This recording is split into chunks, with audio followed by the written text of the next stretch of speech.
Fitness test के बाद LAC पर तैनाती, देश के अलग अलग हिस्सों से जवान पहुंचे। इस वक्त ये बड़ी खबर, फिटनेस टेस्ट के बाद एलएसी पर तैनाती और बढ़ा दी गई है आईटीबीपी।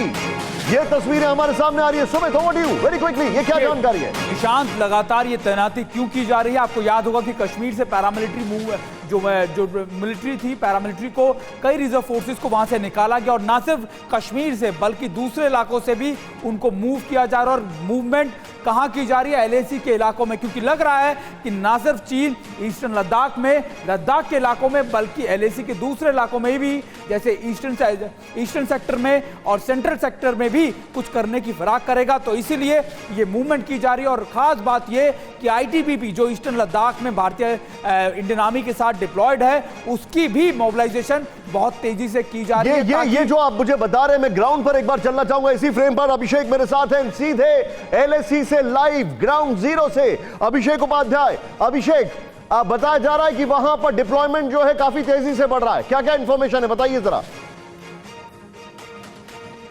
बिल्कुल, देखिए, एक आपने आईटीबीपी की बात की, रिक्रूटमेंट का भी प्रोसेस है, डिप्लॉयमेंट का भी प्रोसेस है। और ये पूरी जो 1547 किलोमीटर की ये जो पीछे आपको दिखाई पड़ रही है लद्दाख की चोटियां, लद्दाख की एलएसी है, यहाँ पर कोई भी ऐसी जगह नहीं है जिसे कवर ना किया गया। और बड़ी बात ये है, देखिए, अभी तो हम बात कर रहे हैं पैंगोंग के साउथ इलाके की, और ऊपर की ओर जाएंगे, गोगरा और हॉट स्प्रिंग की ओर जाएंगे, गलवान की ओर।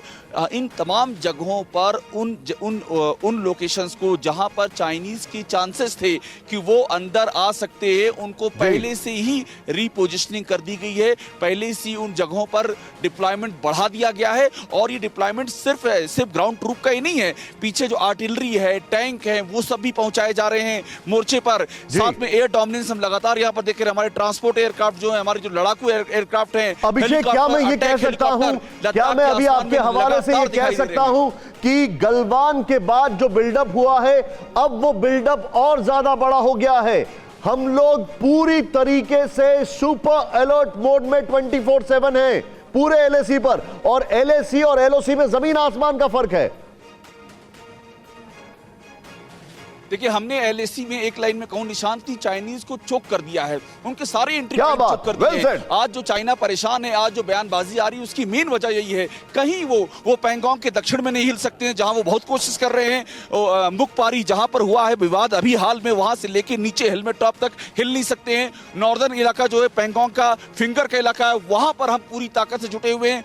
आप गोगरा की ओर जाएंगे, हॉट स्प्रिंग की ओर जाएंगे, दौलत बेग गोल्डी के रास्ते में हर तरफ। और चूमर, देखिए, चूमर मेरे जेहन से उतर गया था, वहां भी पूरा डिप्लॉयमेंट है। चाइनीज कहीं भी स्पॉन्गर का इलाका, स्पॉन्गर पास, जहां से वो 1962 में घुसे थे, जो उनके लिए बहुत ही आइडियल सिचुएशन है। अभिषेक, मैं रोक रहा हूं आपको, और उसके बाद मैं जनरल साहब के पास जा रहा हूं। बड़ी खबर मेरे साथ, भारत के जवाबी एक्शन से चीन में हड़कंप। 1 घंटे से पीएलए की हाई लेवल मीटिंग, चीन के वेस्टर्न थिएटर कमांड की मीटिंग जारी। पीएलए की मीटिंग में सभी टॉप कमांडर मौजूद। भारत के खिलाफ नई रणनीति पर मंथन, और ये 2 घंटे से मीटिंग चल रही है। Manish Jha, PLA People's Liberation Army, अब इसकी पीपड़ी लिबरेशन आर्मी बन गई है।